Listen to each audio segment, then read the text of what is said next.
All right. Shall we get slide apps? Go share all. Okay. Hostits გახსოვდა როცა მორჩები შეიძლება მე გასვლა მომიწეს როცა მორჩები რომ გამორთო ეს რეკორდი. Okay. Mute website notifications will share. Hi, hopefully შედავთ. Show my screen anyway. Let's see, ალბათ ნოჩანდეს ახლა. კი, ჩანს შენ. Okay, I'm good თანაწელს არ ჩავკეცავ, იმიტომ რომ მე ძელს ასაუბრო არის. და hopefully შედავთ.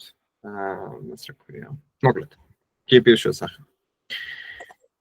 პირველი რაც მინდოდა მეთქვა, არის რომ ხალხს უყვარს ხოლმე AI-ს დაჰაიპება, ალბათ ყველამიც თუ გვარ, მაგრამ უნდა გვახსოვდეს, რომ AI შესაძლებელი არის იმიტომ, რომ კომპიუტერები წინ წავიდნენ და არა პირიქით.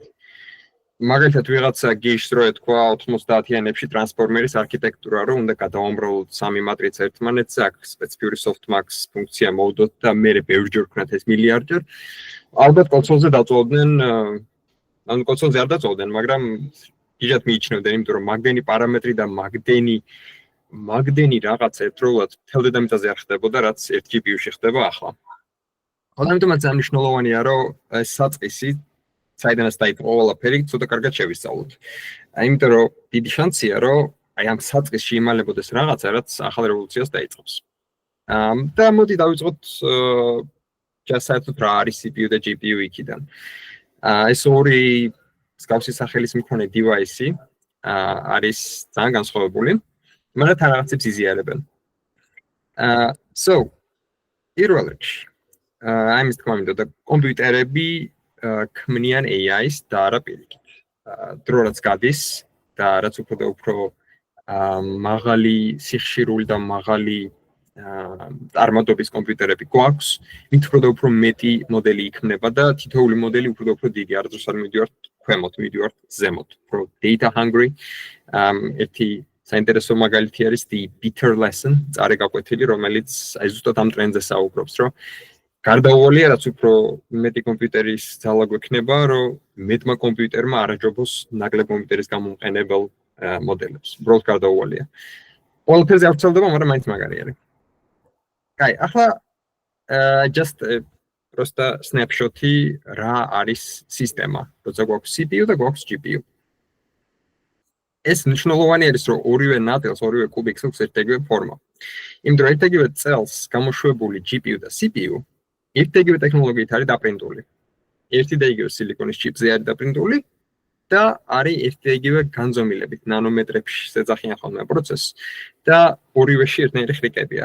მუღამი და მთავარი განსხვავება არის, რომ GPU თავის არეას ყოფს სხვანაირად, სხვა ინსტრუქციებს და სხვა facility-ებს უთმობს მეტ ადგილს. მწვანე ადგილები, არითმეტიკული ერთეულები, რომლებიც უმატებენ, აკლებენ, ამრავლებენ რიცხვებს, იმას აქვს უმეტესობა GPU-s ადგილის დაკავებული და ეგ არის ძალიან მნიშვნელოვანი. CPU-s შემთხვევაში ძალიან დიდი ადგილი უკავია მყვითელ ქეშებს და წითელი შედარებადი value არის ძალიან პატარა. მაგიტომაც არის მთავარი განსხვავებები, რაც მოდის GPU-s და CPU-s შორის და არა რაღაც მაგია. ორივე ერთი იგივე სილიკონით არის დაბეჭდილი. ერთი მეორეს ესაუბრებიან, CPU და GPU ყოველთვის გადაბმული ერთი მეორეზე. და ორივეს აქვს თავისი დიდი მეხსიერება. თანამედროვე GPU-ებს შეიძლება ჰქონდეთ 156 გიგაბაიტამდე თითოს. საკმაოდ გიჟური ოდენობა არის, მაგ ხელადისკი არ მქონდა რამდენიმე წლისი. ხო, მოკლედ, CPU და GPU. თუ კი შეხედავ რეალურად, თუ კი იყიდი 51,000-იან GPU-ს Nvidia-სგან, არანაირ ლეპტოპში და კომპიუტერში არ შეედავა, გარდა სერვერის უზარმაზარი უჯრის და აი ესეთი იქნება დაახლოებით. და ეს თითოეული ეს პატარა ბლოკები, აი ესენი არის სილიკონი, რომელზეც დაბეჭდილია მთელი ლოგიკა. ეს არის CPU და ეს არის GPU. ამის გამოსცემა სტადიული არის, იმიტომ რომ CPU-ს აქვს შედარებით შორს თავისი მეხსიერებები და GPU-ს აქვს ძალიან ახლოს. ამას მე ავხსნი რატო არის საჭირო ეგ და მაგრამ GPU არის უფრო ესეთი tightly coupled, ყველაფერი ახლო-ახლოს არის, რაც შეიძლება ჩქარა და მალე უნდა მოვიდეს ინფორმაცია მეხსიერებით. Guys,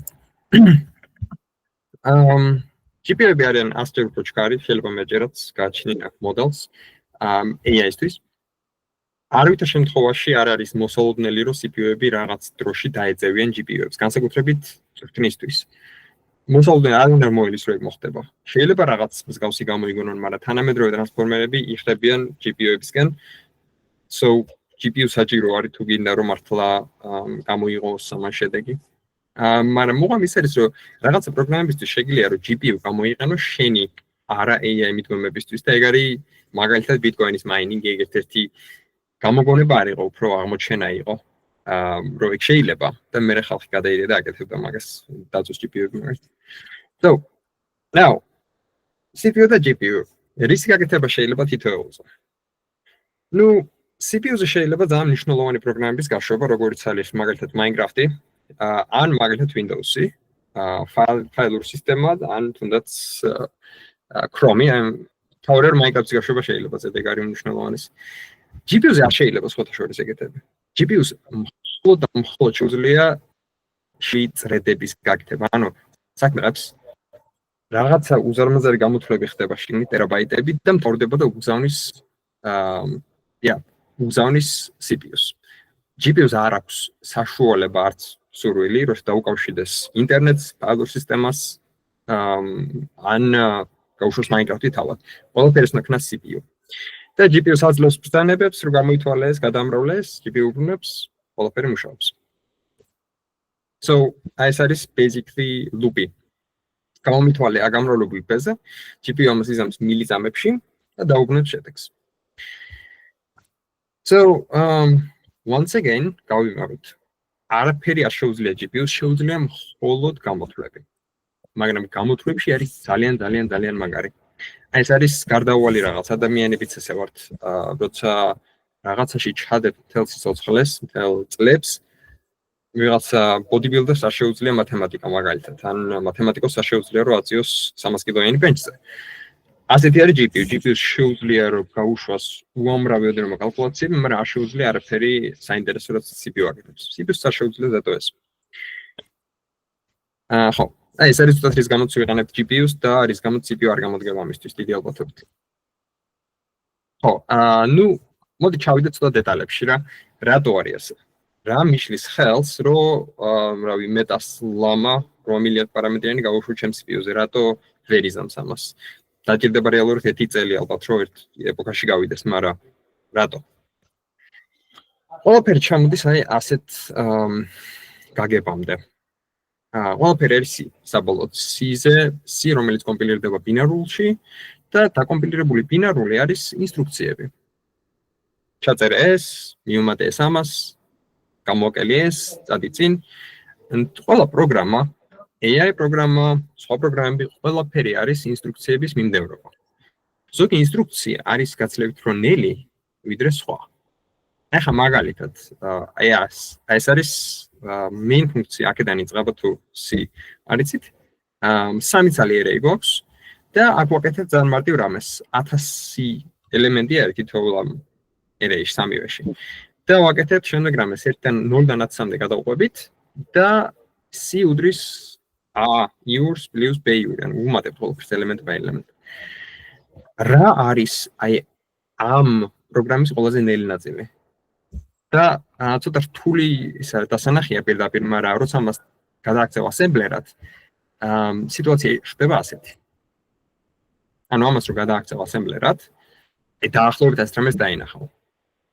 გვირდება რომ ჩავწეროთ ამ ხსიერებიდან ამოვიკითხოთ და შევინახოთ რეგისტრში, ანუ ეს არის R1 უდრის ამას, მე იგივე R2-ზე, მე დავუმატე ეს 2 და ჩავწერეთ C-ში. მე დავუმატე ის 1 და შეამოწმე ხარ თუ არა ბოლოში და თუ არა და გადახტი თავში ისე. So, რამე ეს reasonable გამოცნობა შეგვიძლია რა იქნება აქ ყველაზე რთული და ყველაზე ნელი ტიპიურად. ნუ ალბათ for loop-ის ხაზი იქნება. ნიმდოდ და for loop-ის ხაზი არ არსებობს. There is no for loop-ი. ამიტომ for loop-ი არის ჩვენი აბსტრაქცია. For loop-ი არის აი აქედან. რომელი? დაკეშვა ანუ მემორის. არა, უფრო ინსტრუქციას უნდა მითხრა, ინსტრუქცია არის ეს ატომური რაღაც ინსტრუქცია არ უნდა შეასრულო ან არა. თუ შეასრულე, ეგ ინსტრუქცია არის ყველაზე ნელი. შეიძლება მეხსიერებას ფიქრობ, რომ არის ყველაზე ნელი.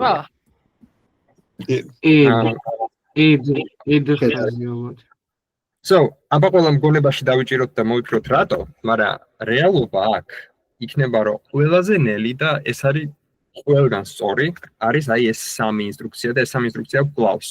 Load და store. ეს სამი ინსტრუქცია იქნება და ყოველთვის არის ყველაზე ნელი. დაკეშვა, ანუ ეს რამის რო იზამეს მერე დაიქეშება აქ. რეალურად ქეშება ამ მომენტში ხდება, ყველაფერი ამ მომენტში ხდება და არის ძალიან ნელი. იმდენად ნელი არის, რომ ეს პრობლემა რო არ გქონდეს, ალბათ ჩვენი თითოეული ნებისმიერი პროგრამა რაც გვაქვს, CPU პროგრამა თქვა, თამაში. იქნებოდა აღჭერ უფრო ჩქარი, პროსტა ისე. ეს ინსტრუქცია რო არ იყოს ეს თინელი. და მას ეს არის რაღაცნაირი ცხოვრების რეალობა, რატო არის ასე არ ახსნი ამ მომენტში, მაგრამ ეს ხდება, ნელია. ხო, ამიტომაც ჩიპები, როდესაც ჩიპის მწარმოებლებმა დაინახეს, რომ ძალიან ნელი არის, წაკითხვა და ჩაწერა. CPU-ს მწარმოებლებმა შეხედეს ამ პრობლემას და თქვეს, რომ მოდი ქეშირება მოვახდინოთ ყველაფრის, რაც კი შეიძლება. მოდი რაც შეიძლება მეტად ახლოს მოვიტანოთ ყველაფერი, ჩვენს ამასთან ვქია arithmetic logic unit-თან, რომ აი ეს ინსტრუქცია რაც შეიძლება ჩქარი იყოს. GPU-ს მწარმოებლებმა შეხედეს ამას და იფიქრეს, იცი, მოდი ამ ინსტრუქციას ჩვენ არ ვსურუშველთ, ასე ნელი იქნება. მოდი ვცადოთ, რომ ბევრი რაღაცა ერთდროულად გავაკეთოთ ამ ინსტრუქციას სანამ ელოდება. It's kind of like a McDonald's რესტორანის მიდგომას წადეს. ანუ როდესაც ერთი ადამიანი ელოდება თავის ბურგერს, ნაცვლად იმისა, რომ მარტო ის ადამიანი იყოს რიგში, მთელი ინდუსტრია იქნება, რომელშიც დაამზადებენ, მიიღებენ და დაამზადებენ 1000 სხვა ადამიანის ბურგერს პარალელურად. ეგ არის, რასაც GPU აკეთებს. ეგ არის მთავარი განსხვავება. GPU და CPU ცდილობენ სხვადასხვა რაღაცების გაკეთებას. GPU ცდილობს, რომ ბევრი thread-ი აიღოს, ბევრი პროგრამა აიღოს და თითოეული მათგანს გადაატაროს აი ეს მძიმე მონაკვეთი ერთდროულად. გარედან შენ ხედავ, რომ მარტო ერთი load-ის დრო მოხდა ნელია, მაგრამ თუ 10000 ჯერ გააკეთე, ეს საკმაოდ ჩქარი არის გარედან. და CPU-ს მწარმოებლები ცდილობენ კიდე პირიქით ქნან, რომ ეს ყველაფერი წინასწარ მოიგონოს ჩიპმა, რომ ახლოს მოიტანოს მეხსიერებასთან და რაღაც მაქინაციები იქნას, რომ მალე გადაიტანოს ეგ. მაგრამ ეს არის ორი მთავარი solution-ი. So, load and store პრობლემა არის დღემდე მთავარი პრობლემა და ალბათ კიდე კაშანი ვერ გადაწყვეტან. ეს არის რაც ყოფს GPU CPU-სგან. ბევრი რაღაცა არის კიდე სხვა, მაგრამ ეგ არის მთავარი, როგორ გადაწყვეტ ამ პრობლემას. ხო, აი იმის თქმა მინდოდა, როდესაც ხედავ ძალიან ნელ ინსტრუქციას, სცადე რომ სპეკულატიურად ან წინასწარ გამოიცნო შედეგი რა იქნება ინსტრუქციის და წინასწარ დაიწყო მომზადება. თუ გამოიცანი, ხო მაგარი და ძალიან შკარი CPU გვაქვს, თუ ვერ გამოიცანი, მაშინ support-ს ვარ Microsoft-ში და ვბრუნებ chips, ან არ ვიცი რაღაც სულაშობი. ამ შემთხვევაში ერთადერთი solution-ი არის, რომ პროსტა გამოიცნო. სხვა გზა არ აქვს, ერთ thread-ს ასრულებ. GPU solution-ი არის, რომ ერთდროულად ბევრი thread-ი გაუშვა loads-ზე და store-ზე და გარედან რო უყურებ 10000 loads and stores, ყველა ხდება ერთდროულად. შესაბამისად, McDonald's არის ძალიან ჩქარი ბურგერების მწარმოებელი. მაგრამ თითოეულ სამზადებს ძალიან ნელა. просто ბევრს ემსახურება ერთდროულად. აი მის თქმა მინდოდა კიდე ალბათ თან გავაჭრელი ამ სლაიდებში. ბევრი thread ერთდროულად ჩამოდის GPU-ში, ყველა ერთდროულად იღებს თავის შედეგს და step by step მივიან ერთდროულად. ანუ ეს რაც უფრო მეტ thread-ზე აღსრულდება ეს ინსტრუქციები, რაც უფრო დიდი არის ლუპი, მილიონი, მილიარდი, მით უფრო ჩქარი იქნება GPU CPU-სთან შედარებით. So, ანუ რა გავიგე ხო წინა სექციიდან.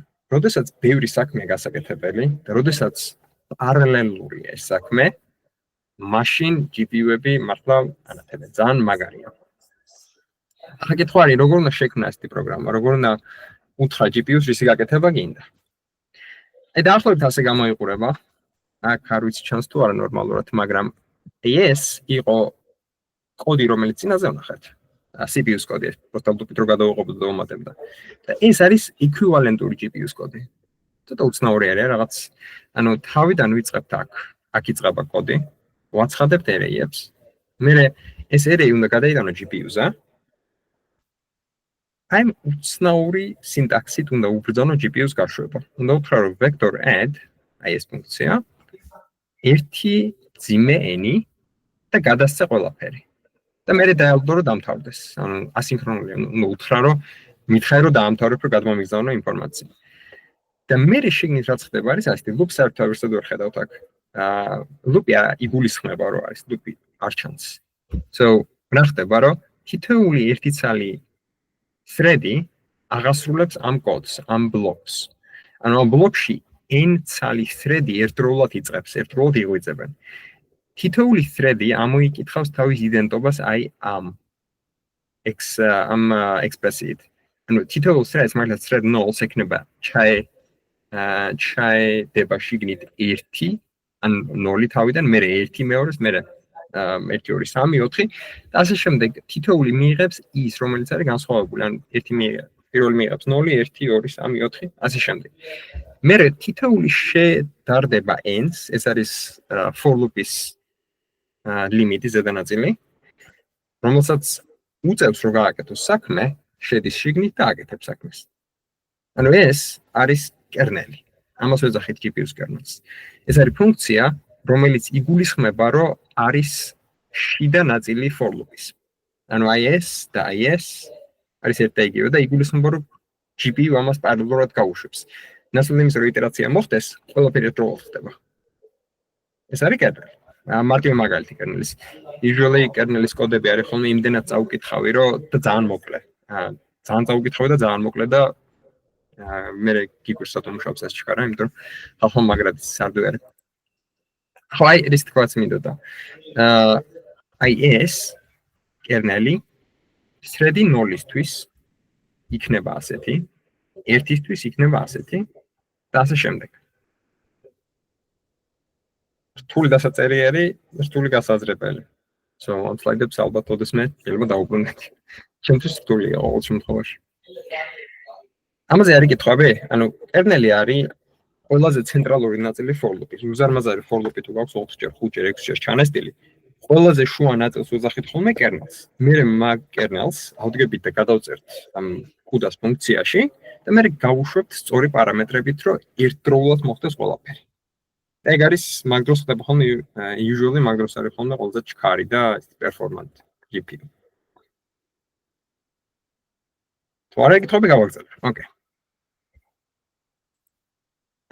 Now, საინტერესო ნაწილი, შიგნით როგორი არის GPU? რო იყიდი ამ H100 რას ყიდულო? რა დევს შიგნით იმ სილიკონის ქვეშ? თავიდან ჩანს აი ასეთი დაბლურული არის რაღაც საკერავ მანქანასთან რაღაც უცნაურს ყავს, უფრო დასგავს რაღაცნაირს. რომ გაადიდებ შიგნით, ამას საწერია L2 cache. ანუ ეს ნაწილი თავად არ მოიცავს იმ 153 გიგაბაიტიან მეხსიერებას, ისინი გარშემო აქვს შემოლაგებული. თავად ეს არის შიგნით რაც გააჩნია GPU-ს. თუ გაადიდებ ამ ნაწილს ამ პატარა სეგმენტს, მე დაინახავ ასეთ რამეს. რომ ხედავ რომ ბევრი განმეორებითი კუბიკები დევს შიგნით, მე ახსნი რა არის. თითოეულ ამ კუბიკს ქვია streaming multiprocessor. და გამოიყურება ასეთ. კიდე შიგნით არის 4. კიდე თუ გაადიდებ და ამ 4-დან ერთ-ერთს შეხედავ ძალიან კარგი მიკროსკოპით, დაინახავ ასეთ რამეს. ამ პატარა ბლოკს ქვია work scheduler. Work scheduler არის 32 CPU. რაღაც გაგებით. სუსტი 32 ცალი CPU შეგიძლია დაასიმულირო ამით. და მუღამი ის არის, რომ GPU-ს აქვს სადღაც 100-ზე მეტი, 132, ну, საუკეთესო შემთხვევაში, 132 ცალი streaming multiprocessor-ი, თითოეულ multiprocessor-ს აქვს 4 ცალი work scheduler-ი და თითოეულ work scheduler-ი საუკეთესო სიტუაციაში შეუძლია რომ 32 ცალი thread-ი დაასიმულიროს. ანუ ეგ არის 132-ჯერ 4-ჯერ 32. 16000 არის მგონი. მაგდენი ცალი საუკეთესო სიტუაციაში, მაგდენი ცალი CPU შეგვიძლია დაასიმულირო ამ ერთი ცალი GPU-თი. 16000. და ეგ არის საიდანაც მოდის ამის იმძლავრე. როცა საქმე არის დაყოფადი ბევრ ნაწილად, თითოეულ ამ საქმეს ინაწილებს სტრიმინგ მულტიპროცესორები, თუ აქვს 100,000 ან მილიონი საქმე, იყოფა 16 წუთებად, 16,000 ნაკლებად, თითოეული ზემოდან ასე ვთქვათ დაალაგდება სტრიმინგ მულტიპროცესორებს და მე თითოეული სტრიმინგ მულტიპროცესორი მუშაობს რაც შეიძლება მეზე 4x32-ზე ყველა სტეპში. ასე გამოიყურება GPU შიგნიდან. Now, როდესაც GPU-ს ყიდულობ, ცოტა ისეთი არის ხოლმე თავრუდამხვევი ოდენობა, ტერმინები და რაღაცები ტრიალებს გარშემო. და მნიშვნელოვანი არის, რომ იცოდეთ მხოლოდ ორი რამე პრინციპში. არსებობს CUDA cores და არსებობს Tensor cores. Tensor core-იანი GPU-ები არის თანამედროვე GPU-ები, მაგალითად RTX 4090.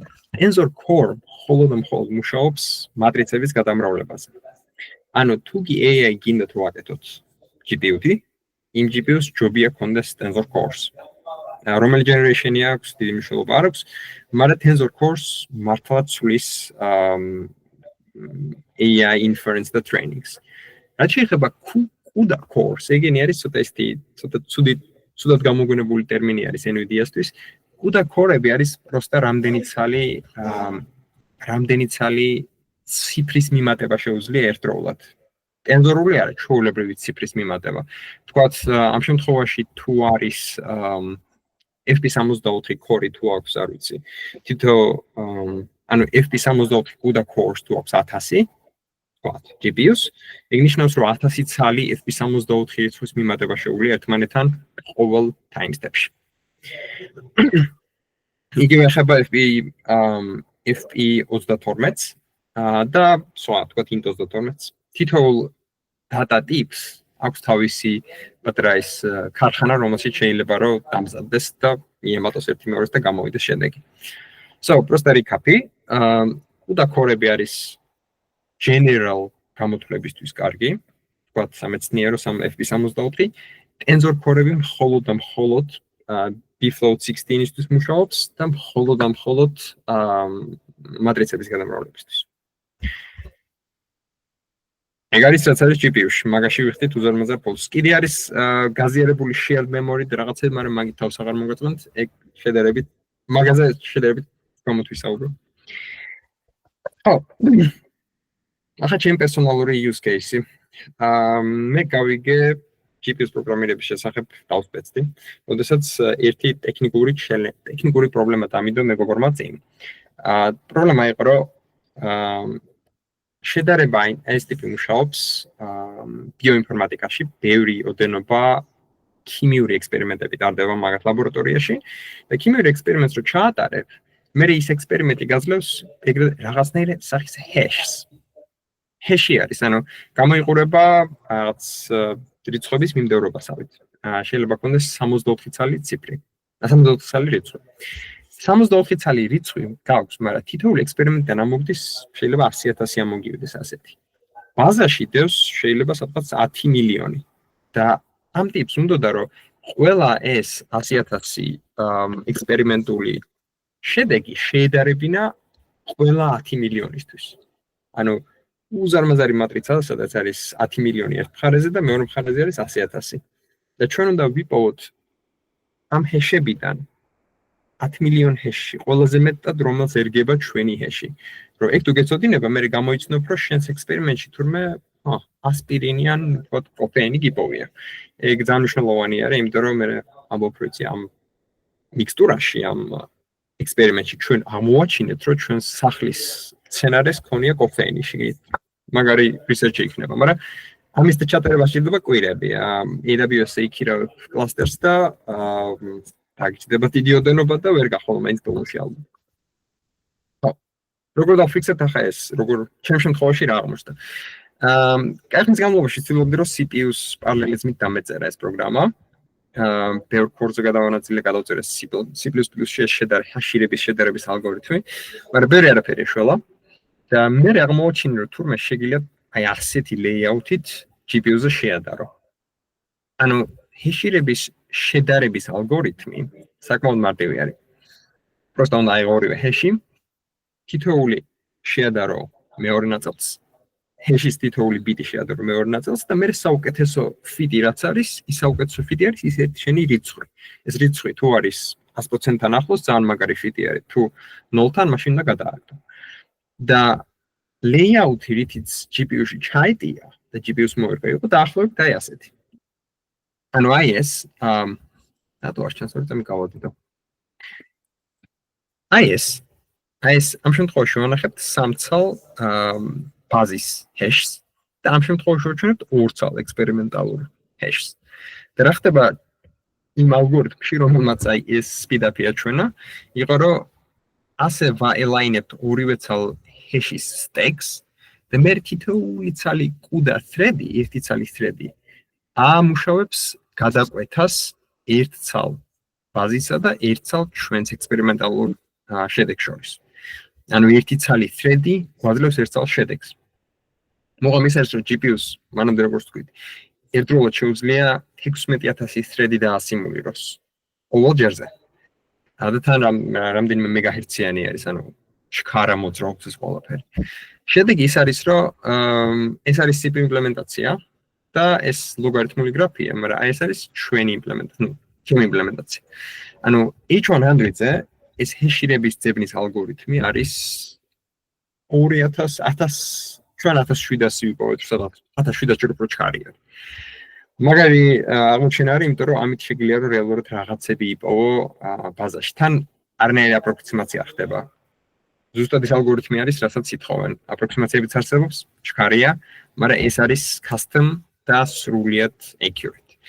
So, აქედან ისი რა მინდა რომ დაიმახსოვროთ არის რომ ხანდახან, როდესაც software engineer-ია თუ ML engineer-ის პრობლემებს დააბრუნებით, solution-ი არ არის ხოლმე AI-ით მიდგომა, არამედ არის რომ პრობლემას მოარგო თული. როცა იცი რომ GPU არსებობს და ხედავ რომ პრობლემა არის პარალელური. დიდი ალბათობით ამ ორ შორის რაღაცა კარგი კომბინაცია არის.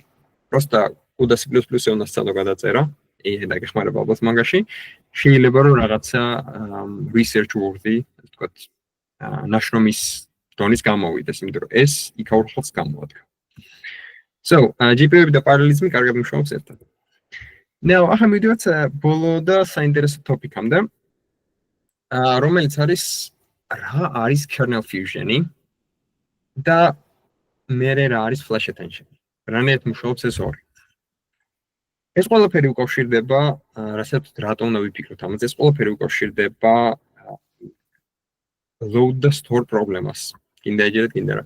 Load და store არის ნელი. Fusion-ი აი ამ რაღაცას ირიდებს თავიდან, მეც არაფერს არ აკეთებს. აი რაც გულისხმობ ამაში. დავუშვათ, გვაქვს feed forward-ი, რომელსაც მე მოდის relu, ან sigmoid. Feed forward-ი არის ორი მატრიცის გადამრავლება, ანუ იქნება შედეგი დაახლოებით ასეთი, ეს მოხდება ერთ kernel-ში და მერე თითოეული ელემენტი გაივლის აი ამ შედეგს. თითოეული ელემენტი გააკეთებს relu-ს. ანუ რა ვქენით ახლა აქ? ამ ადგილას ამოვიკითხეთ, გადავამრავლეთ, ჩავწერეთ. კიდევ ერთხელ ამოვიკითხეთ, შევცვალეთ და ჩავწერეთ. ანუ წავიკითხეთ ორჯერ, ჩავწერეთ ორჯერ საუკეთესო სიტუაციაში. ამის გაუმჯობესება შეიძლება. შეიძლება რომ ვქნათ შემდეგნაირად, შეიძლება რომ ამოვიკითხოთ ყველა ელემენტი. მატრიცის გადამრავლების შედეგი დავიჭეროთ ხელში, ჯერ ჩავაბრუნოთ. და მერე ეს შედეგი პირდაპირ გავატაროთ review-ში. ფაქტიურად kernel-ს ბოლოში მივაბათ ძალიან მარტივი საქმე. ეს ოპერაცია მარტო ერთ ელემენტზე არ დამოკიდებული. So immediately შეგიძლია რომ ქნა ბარემ სანამ გააგზავნი შორგზაზე 153 გიგაბაიტიან ვიდეო RAM-ში. შეცვალე და ისე ჩაწერე. გამარჯობა. ხო.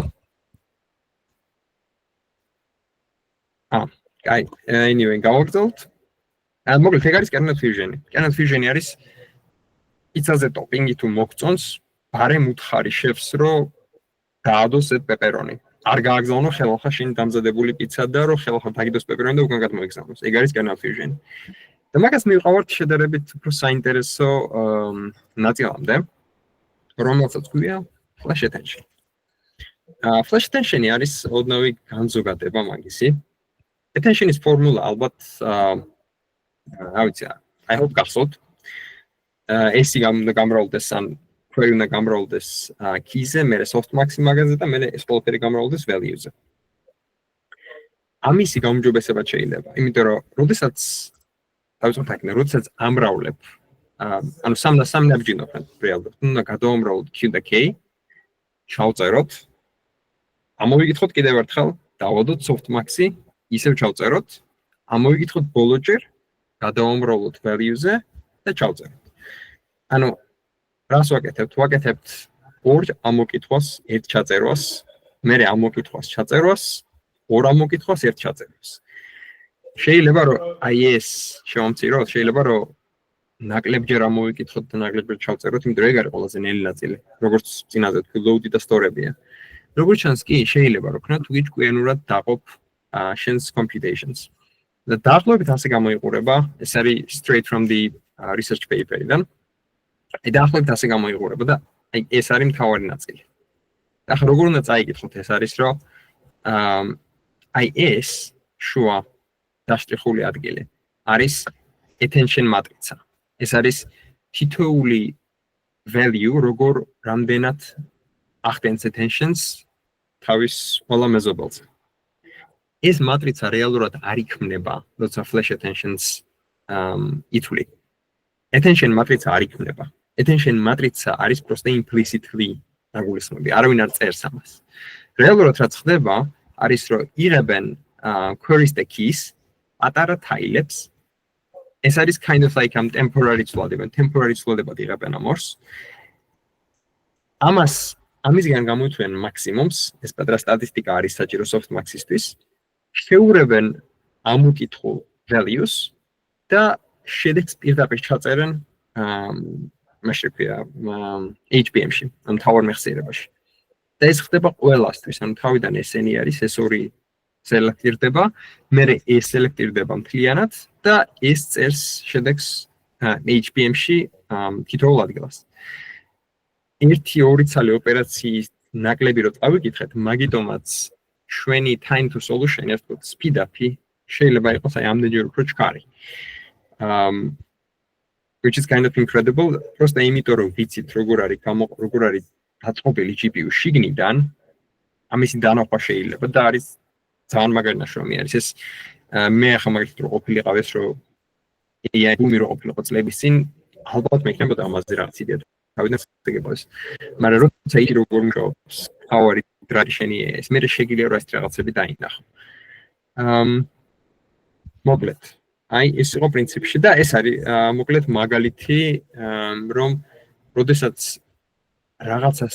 რაღაცა ნაწილს ამოიკითხავ ერეიდან რაღაცა პატარა სეგმენტს რომ მოიკითხავ მეხსიერებიდან ის სეგმენტი რაც შეიძლება მეტად უნდა გამოიყენოს სანამ ჩააბრუნებ ისე უკან storage-ში პატარა temporary scratch-pad მეხსიერებები ყოველთვის გაცილებით რო ჩქარი არის ეს რამ შეტევა როცა GPU-ზე ძლევ CPU-შიც ეგრე არის და გადლო საშუალებას რომ რაღაც უზარმაზარი speed-up-ები მიიღო პრინციპში აი მაგისი ხო და ნუ ბოლო ნაწილი არის რომ ამ რაღაცის ამ ხრიკის გაკეთება შეიძლება CPU-ზეც მე არ ვიცი გაუკეთებიათ თუ არა ასეთი რამე მაგრამ იგივე ხრიკი შეიძლება რომ გააკეთო CPU-ზე არ არის საჭირო რომ სრული მატრიცა განახორციელო მეხსიერებაში სრული attention მატრიცა განახორციელო მეხსიერებაში ეს პატარა ბლოკები ეტევა CPU cache-ში და თუ მაგეებით იზამ გადამრავლებას იქნება გაცილებით უფრო ჩქარი ვიდრე თუ სტანდარტულ query queue softmax და mere values გადაამრავლებ. So and that is about it. Parallel algoritmები მუშაობს GPU-ზე ძალიან მაგრად. თავარი არის რომ დაინახო სტრუქტურა დაინახო პრობლემაში. თუ პრობლემა იყოფა ბევრ პატარა ნაკუწებად, მაგალითად ყველაზე მარტივი მაგალითი არის თქვათ სურათის ის თუ გინდა რა ქვია თქვათ სურათის სხვა ფერში გადაკეთება თქვათ grayscale-ში მაშინ ყველა პიქსელს ამოიღებ ერთად ძალიან პატარა საქმეა მაგრამ რა კი შეგიძლია დაყო ძალიან ბევრ ნაწილად GPU უწევიზებს და ასევე ისნოვისეთ რომ GPU არის სპეციფიკური ძალიან კალკულატორები შეუძლებელია რომ GPU-ზე ან ძალიან არაპრაქტიკულია რომ GPU-ზე გაუშვა რამე სხვა ვიდრე გამოთვლებიან data analytica. და ბოლო ნაწილი არის რომ ეს ყველა chips ერგება სამყაროში ალბათ. მეხსიერებიდან ამოკითხვა არის ყველაზე ნელი ოპერაცია და როგორც კი ამოიკითხავ რაღაცას, ჯობია რომ ის ამოკითხული ინფორმაცია რაც შეიძლება დიდხანს გამოიყენო სანამ ჩააბრუნებ. რო ჩააბრუნებ მე უკვე ხედავ ნახ. მადლობა და ახლა შეგვიძლია რომ მივიღოთ კითხვები, რომელიც მგონი რომ გექნებათ. თუ სწორად ახსენეთ, თუ არ ახსენეთ, რომ მაშინ ალბათ არ იქნებათ კითხვები მან.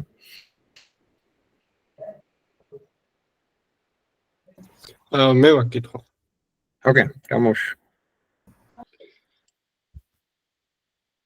მოკლედ ეს flash attention ესე იგი პირდაპირ იღებს ამ შემავალ მონაცემებს და მე თავისი ამ მეთოდით outputs პირდაპირ აგვიმებს, ვიდრე ის მეორე სტანდარტული რაც ხონდა ჩვენები მარცხენა ფოტოზე, რომელიც step by step შვებოდა იგივეს, ხო? თუ აი ნახე როგორ ხდება შეხედა. გონებაში ხო გაქვს დაახლოებით როგორ ხდება attention-ი გადამრავლება. query უნდა გადამრავლდეს key-ზე, მერე softmax-ი და მერე უნდა მოხდეს გადამრავლება value-ზე. სამი ოპერაცია. აი შეგვიძლია აქ შევხედოთ.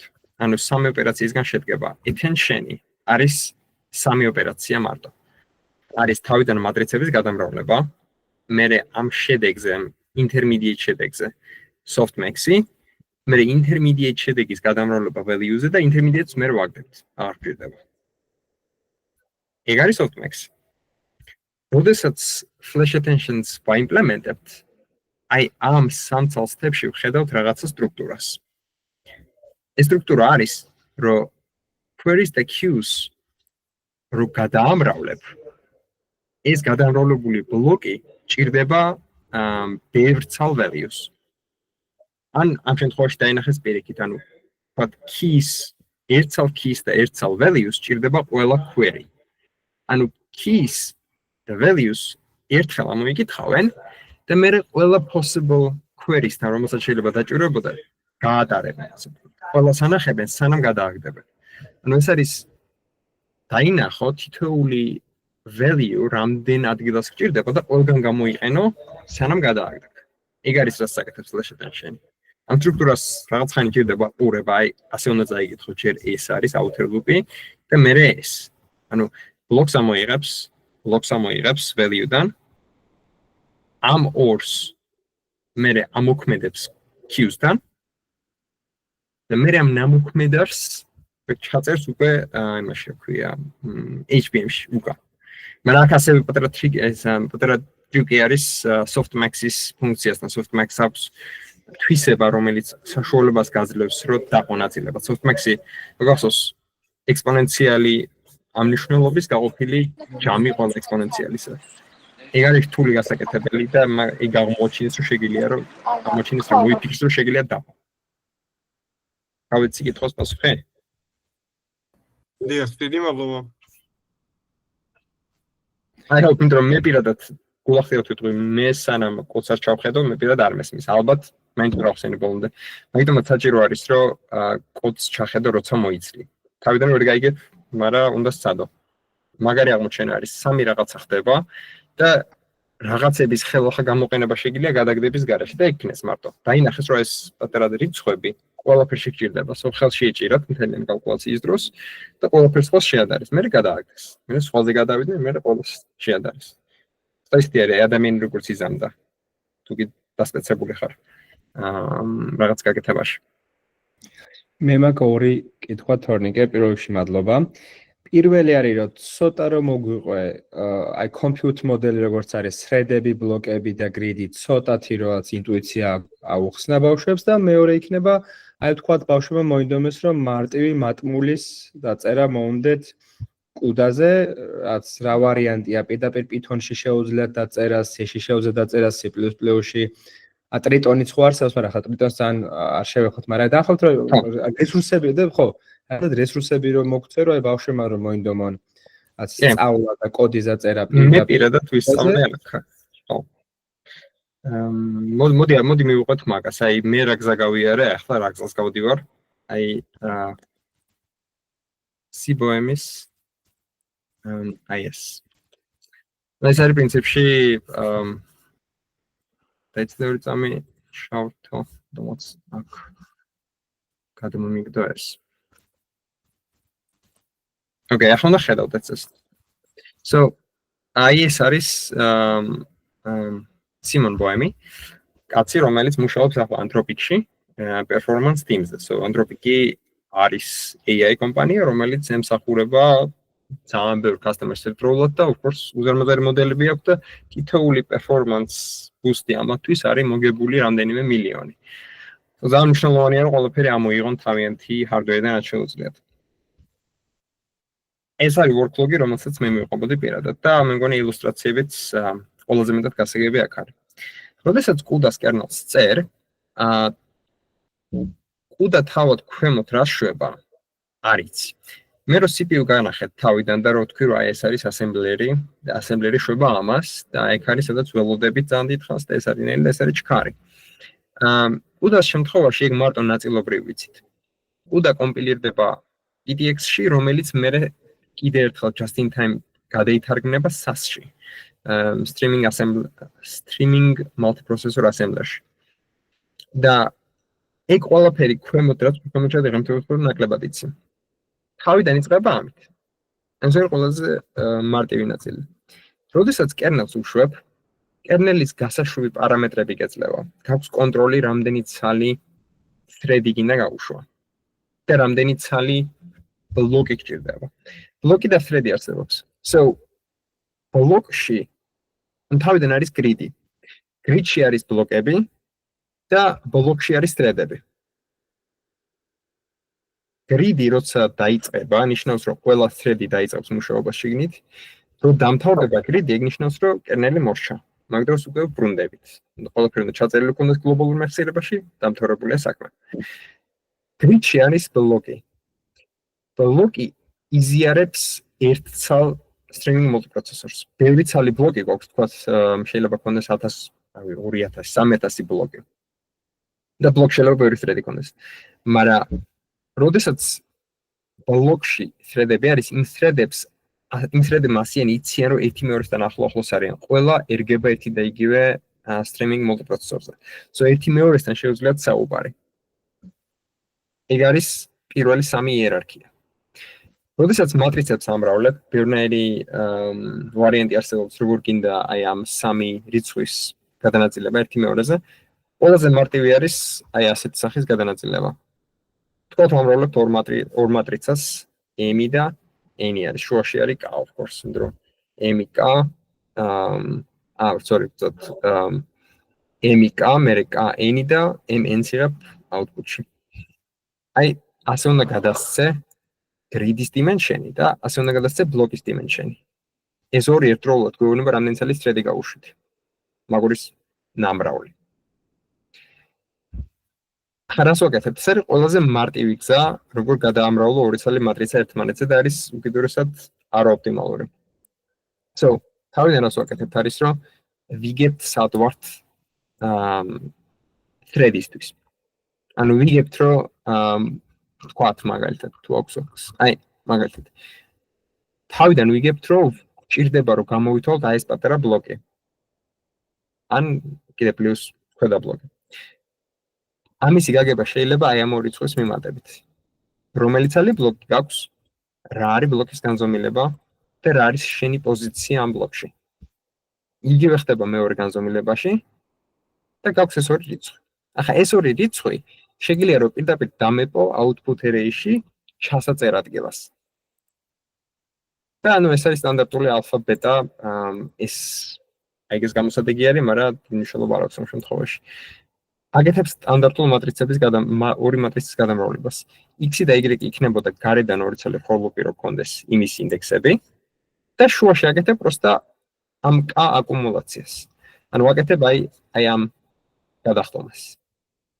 ყველაფერს იღებ, ამრავლებ, უმატებ, იღებ, ამრავლებ, უმატებ, ჩადიხარ ბოლომდე. მაგრამ მუღამი of course ის არის, რომ ძალიან ბევრი ელემენტი, რომელიც აქ ამოვიკითხე, მე გადავარდე, რეალურად სხვა რაღაცებში სჭირდება. აი მაგალითად რას ამოვიქ. რატო არის ეს kernel-ი ძალიან არა efficient. როდესაც ვითვლი ამ ელემენტს, მე მჭირდება აი ეს ელემენტები ყველა, რო ეს ელემენტი გამოითვალა. ამ ელემენტს რო ვითვლი, ისე მჭირდება ეს. მაგრამ ამ ელემენტისთვის ხელახლა ვკითხულობ გადაგდებულ თვალს. აი ეს არის ძალიან inefficient. ხო და აი ეს რასაც რისი ოპტიმიზაციაც არის აუცილებელი, როდესაც წერ კერნელს. და ზუსტად შემდეგი ნაბიჯებით მაგას აკეთებს ეს კაცი აქ. თავიდან ვიგებთ, რომ არსებობს ეგეთი ცნება warp-ების 32 thread-ი. მნიშვნელოვანია რომ იცოდე ეგ რო არსებობს, მაგრამ ცოტა რთული ხდება უკვე კოდის დაწერა, ამას რო გაითვალისწინებ, რომ warp-ი ერთდროულად იღებს მთელ rows value-ების, ერთ ელემენტს რომ მოითხოვ, იმისი შემდეგი 127 ბაიტი მოგდის უფასოდ. ჯობია რომ გამოიყენო და ნაცვლად იმისა რომ გადააგო. კოდი ხდება დაახლოებით ასეთი. პირველი დამახინჯება, უცნაურობები. ეს არის რამდენჯერ უფრო ჩქარი? 10 ჯერ უფრო ჩქარი. მერე იაზრებ რომ შეგიძლია გამოიყენო ეს გაზიარებული მეხსიერება, shared მეხსიერება, ანუ გამოიყენო ის ფაქტი, რომ ყველა thread-ი ერთ-ეგივე ბლოკზე ცხოვრობს. ჩემი მეზობელი thread-ი თუ აიღებს მეხსიერებას, მე შემიძლია რომ იმისიც წავიკითხო ძალიან მარტივად. და რაღაცა ვიქცევ ხალხს მოიყენებ.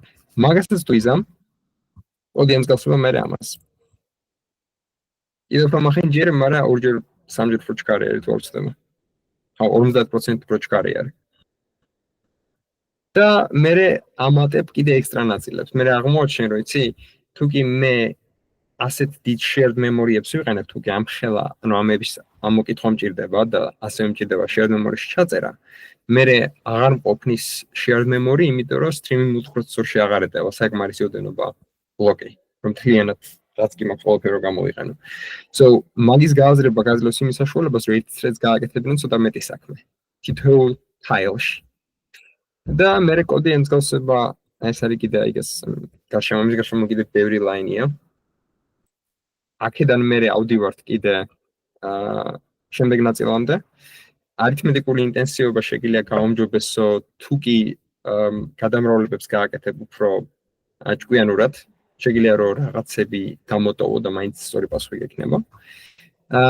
და ეს არის კიდე ერთი ექსტრა დონე შიგნით, ანუ ყველაფერი არის თაილებში, კიდე თაილები და კიდე ღრმად, რამდენიმე დონის პატარა ელემენტების ამოღება, გადამრავლება, მე იმის ჩაწევა უფრო დიდში, მე იმისი манипуляცია უფრო დიდში, პირამიდა გეძლევა რაღაცნაირი ქმედებების.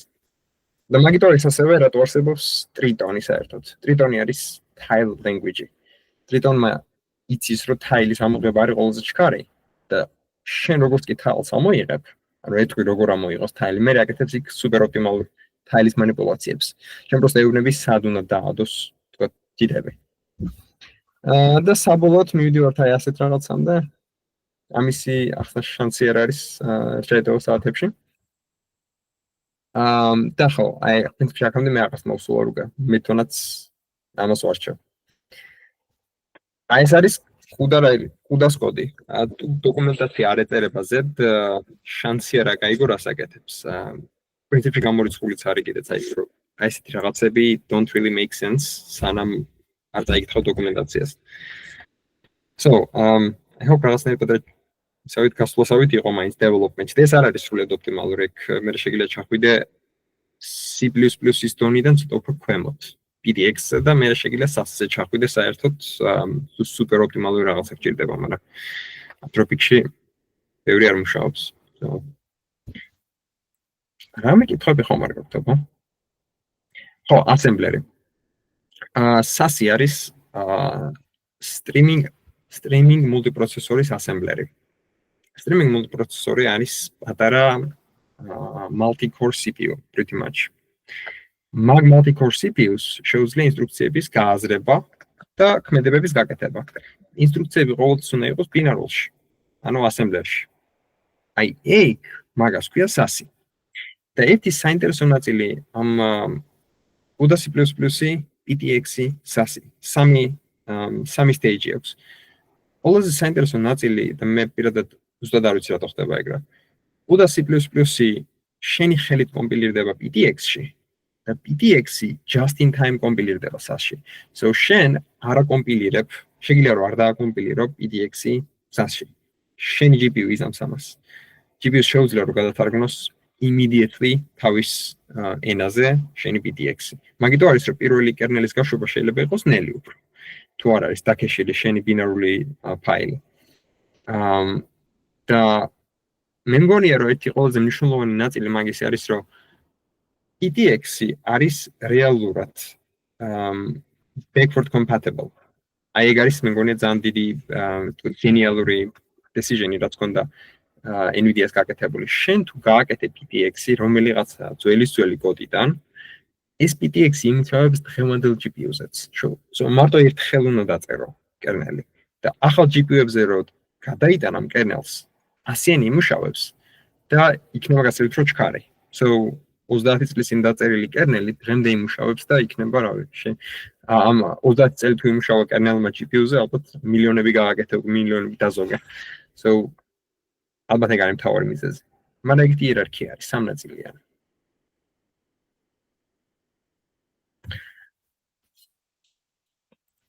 ნახოთ ესე იგი დააყოლებს. არა. Вообще-то არა.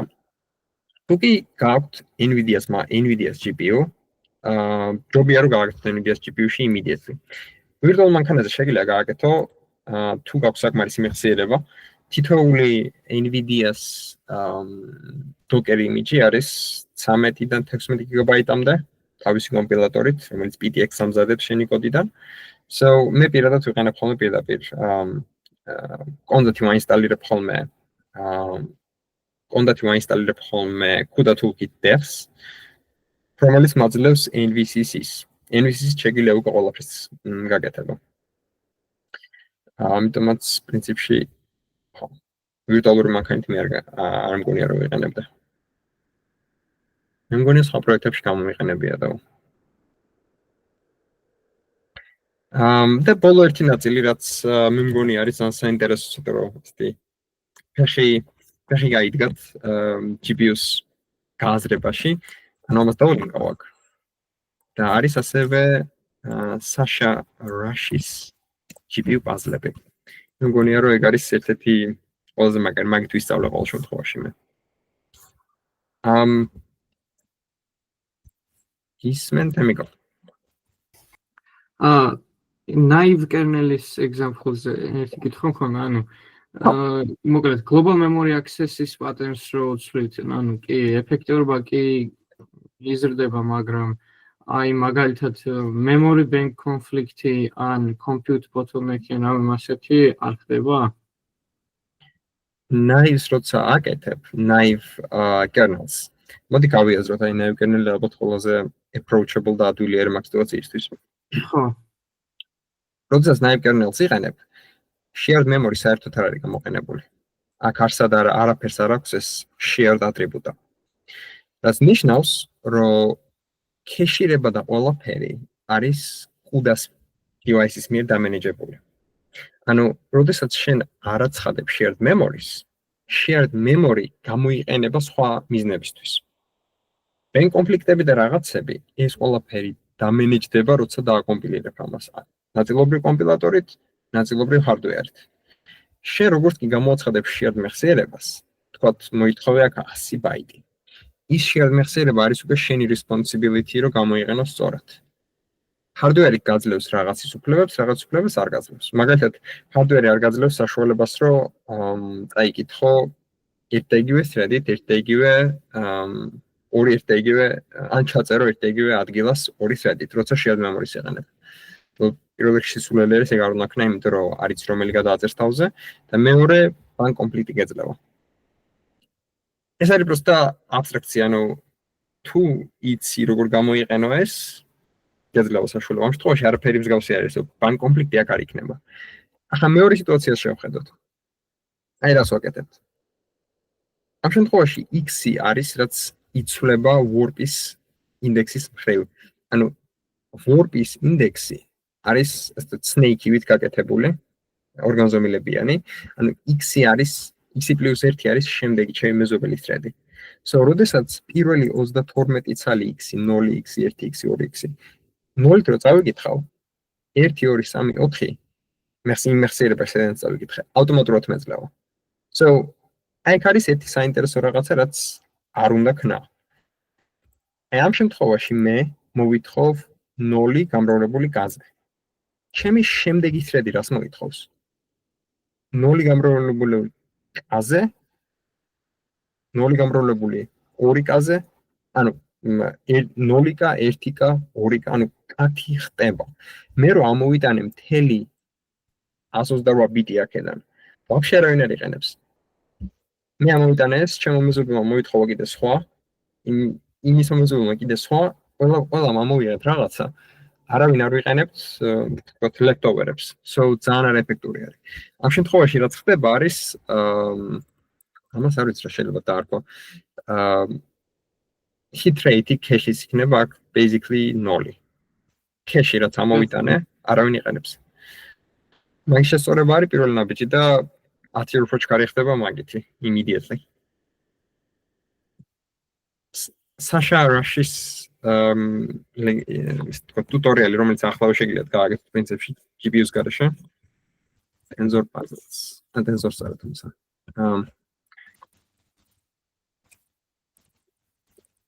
მე პირადად ამით დავიწყე, იყო ძალიან მაგარი. პირდაპირ კოლაფში შეიძლება ამის გაკეთება. მე აქედან. და კიდევ ერთ საინტერესო ნაწილი არის, რომ ხალხი არ ვიცი რანაირად დაიქოქა ეს ამბავი, მაგრამ Hugging Face-ს ცოტა ხნის წინ გამოაცხადა კერნელების exchange-ი, ასე ვთქვათ.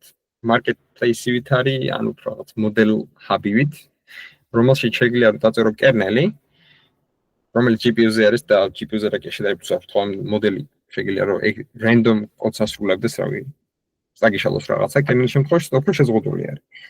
კერნელს დაწერ, ატვირთავ, ვიღაცამ შეიძლება გამოიყენოს. თქვათ შენ აღმოაჩინე, რომ ეს რაღაც სპეციფიურ ზომაში, რაღაც სპეციფიურ პარამეტრებში შენი კერნელი ჯობია Google-ს. NVIDIA-ს ოფიციალურ ბიბლიოთეკას. შეგვიძლია დააშიარო. მასეთი და ეგეთი მსგავსი რაღაცები იწერება ხოლმე ამ Discord-ზე, რომელიც მეგონია ძალიან პირად მემადგება. So, თუ არ ვწდები ამათ ერთად GPU mode. აი პრინციპში აქედან შეიძლება გავყვეთ rabbit holes. ერთ-ერთზე იპოვით Discord-ის channels, kernel-ის development-ი და ესეთი high performance რაღაცები და პრინციპში ეს community იწყება მან ვიდეოებიც გადასარევი აქვს. მე რო ეს ვწოდნდა როცა ჩემს დასწრდი similarity, cosine similarity kernels ალბათ გასვლით რომ მაგარი გამომივიდოდა, მაგრამ მაგაც მან ვაფშე არ ვიყენებ shared memory-ს არაფერი. просто ვცადე რომ რაღაცები მუშაობდა, მე ვიცოდი რომ iterაციები უფრო ჩქარი იყო იმ x-ისზე და არა მეორეზე და რაღაცა გამოვიდა. როცა ვინახე რომ 1700x იყო აჩქარება გაუშველი გეიქი. მაგის იქით აჩქარებას აზრი აღარ ქონდა, მაგრამ ალბათ შეიძლება რომ ერთი კიდე ერთი 10 ჯერ მაინც აჩქარდეს. Usually ეგეთია. თავიდან დაწერილი კოდი შეიძლება 100 ჯერ უფრო არ ოპტიმალური იყოს ვიდრე პიკი, რასაც შეიძლება რომ მიაღწია. რამდენად ხშირად გიწევს ან უწევს ზოგადად custom kernel-ის დაწერა და რა შეიძლება იყოს მაგისი რაღაც ინდიკატორი, რაღაც თითქოს ხო ერთი შეხედვით რაღაც ძალიან შორდა რო შეხედო, ყველაფერი უკვე დაწერილი უნდა იყოს ყველა device-ისთვის, ყველა რა თან მithmetes თუ common architecture-ებს იყენებ, მაგრამ რა შეიძლება იყოს მოტივატორი, რომ აი კიდე ერთი შენით დაწერო შენ საკუთარ ამოცანისთვის, უფრო deep learning-ის მიმართულებით თქვათ რა. Deep learning-ის მიმართულებით საკუთარი kernel-ის დაწერა, ცოტა სულური ჩანს, აი, просто იმიტომ რომ მე არ მაქვს გამოცდილება. მე ჩემგან მაგისი რეკომენდაცია არ მიიღოთ, სცადეთ მაინც. ზოგადად deep learning-ში ცხვირის შეყოფა ნებისმიერი სახით არის ძალიან რთული. ყველას ეგადარდებს, ყველა მაკეთ გარბის და როაჯობო იქ ვინმეს უნდა იყოს ექსპერტი. ჩემი რჩევა და რაც აქამდე ჩემთვის მუშაობდა არის, რომ ნიშა იპოვო.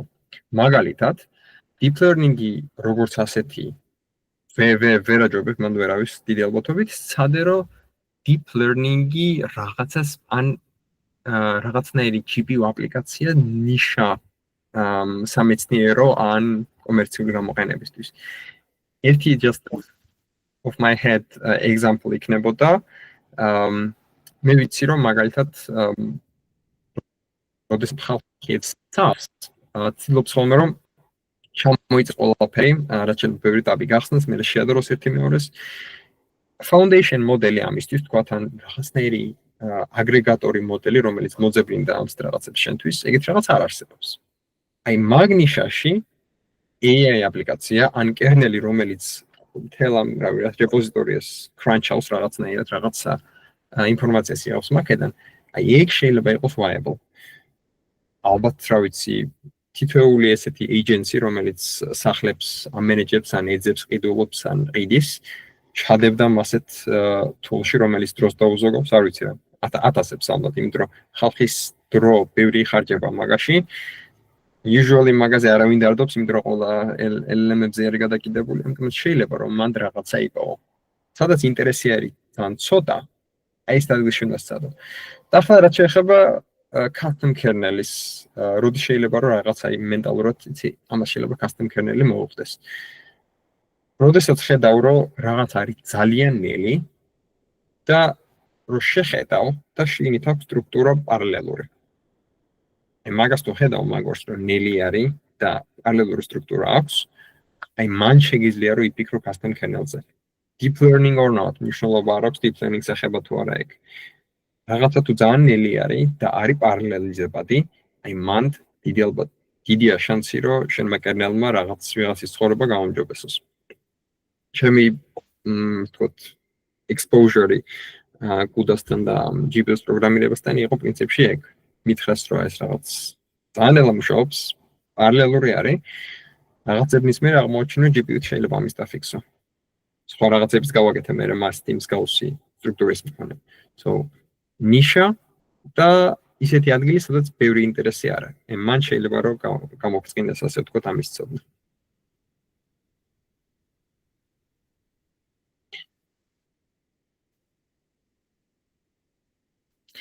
Alright. ეს არის power link პრინციპში ამას ეს მგონი იკარგება ხოლმე როგორც ვიცი. იმის მერე. შევინახე. მიტინგის შევინახე. მე ეს არის ძალიან კარგი დასაწყისი.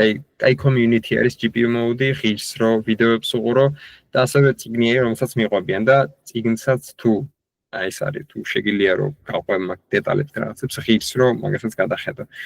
დიდი ალბათობით it's gonna pay off და განსაკუთრებით თუ იპოვიან ნიშას ან ბიოინფორმატიკაში ან რაღაცაში სხვებთან შედარებით კაი რაღაცა გეცოდინება. ეს ჯერ კიდევ არ არის common knowledge. რაც ნიშნავს რომ ღირს ამის ისწავლა. ეს prompt engineer-ი ალბათ უმეტესობა ხალხმა იცის უკვე მაგაში ვეღარ აჯობებ ვერავისო. პრობიერ რაღაცა ეზოთერული და ისეთი ისწავლა ფუნდამენტური.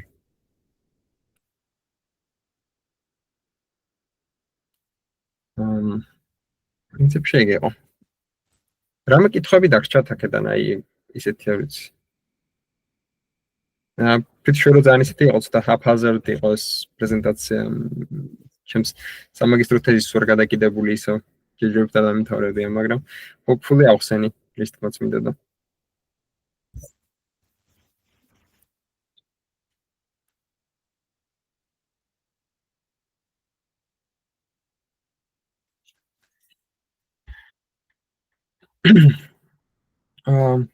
Okay, მადლობა თორნიკე, გამორთავ ჩაწერას. ბატონო